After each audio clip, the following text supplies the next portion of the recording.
the story I'm about to tell, many people are going to say, oh, he's crazy. He don't know what he's talking about.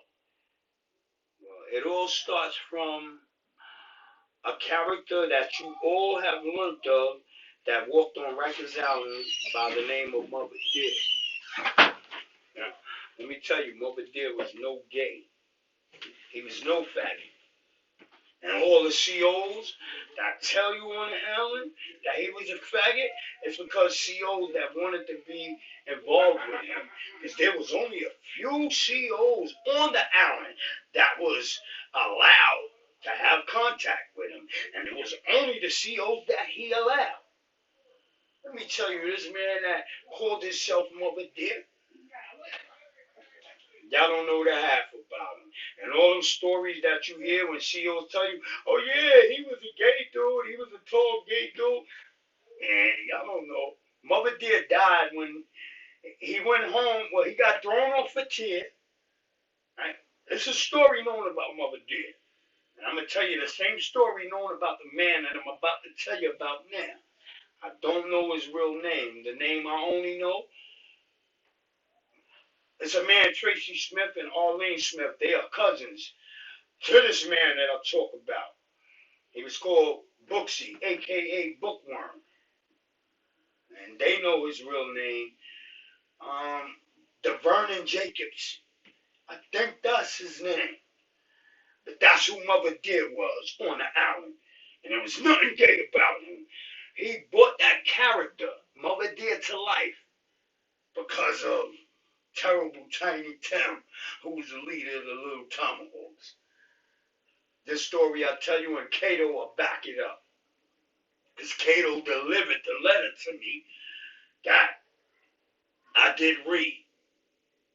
Now, there's another thing that I know that there, look, let me tell you one thing I remember about the night, and I wrote it in my book. And I'm going to give you an insert of my book, The World, right now. I'm going to give you an insert of my book. It was the night that Booksy, a.k.a. Bookworm, DeVernon Jacobs, got arrested. Alright. Mad cop cars. They was coming up the wrong way on the street and coming down the other way. And I mean, it was mad cop cars. And so I looked out my window. I lived on the block of between Livonia and Dumont on Georgia Avenue at the address of 465. I lived on the first floor, apartment 1A. So my room window, me and my brother's room window, was right there in the front. And when we seen all the cop cars coming down the block, like we heard them. We was in the living room. And then we heard them, and then you could see the lights like shining because we had windows. And we all ran to the room. Mother, well, not my mother at first. Well, me and my brother, we ran to the room. And as I ran to the room, I opened the window. Like, we had gates on our window. So I pulled the lock switch up and then rolled the gate back and then opened the window and look. And I really couldn't see. I had bad eyes. So I had some people running down the block or like even running back. Like it was people running up the block and it was people running back down from where the confrontation was coming. And so I asked, yo, what's going on? And they said, they trying to get Booksy.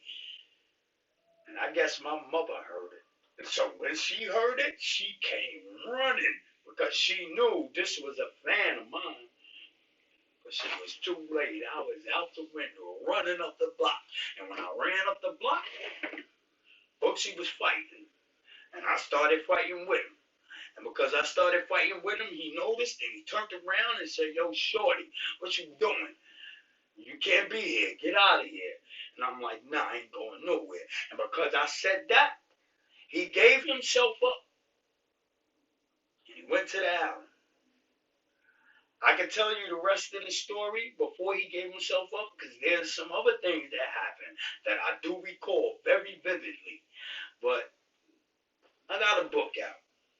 I want to put it out for free, but in case I got to climb to where I have to climb in order to get that all you in life see, all you Christians, you Muslims, you Hebrew Israelites, and you Catholics, and all the other religious walks that y'all have in life today. It is only because of that I can't give all that I have to give right now. But I do tell you this, that, listen, follow me. My story is great. I have, if you know about the gang called the Tomahawks, and all you Bloods and you Crips, I swear to God, if the government had not shut the Tomahawks down, there would be no Bloods and Crips today. And that's my matter of fact, you Bloods and you Crips, you were both born because of the Tomahawks. Even the ghetto brothers, the dead. I can tell you, I can name so many gangs. The Magical Canes, the Bowery Boys. I go back.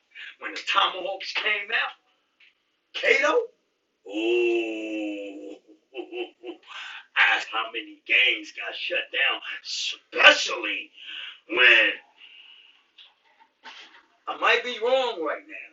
Even though I am the man that had to fight. Well, I am the little boy that had to fight with the man.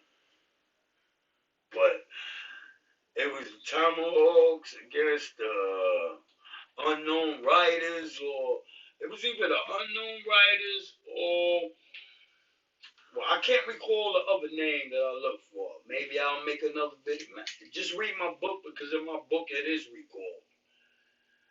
But yeah, and Kato, he'll tell you these things. And Kato, yeah, this is terrible Tiny Tim that is making this video right now. I love you all in the world. And the only reason why I boast of my childhood is so that I tell you all that I lead you into the way of the heavens. And if you don't believe that, ask Cato, as he became famous because of me. And this is something that I tell you that is no lie. And even he shall tell you the same. And on that note, God bless you all.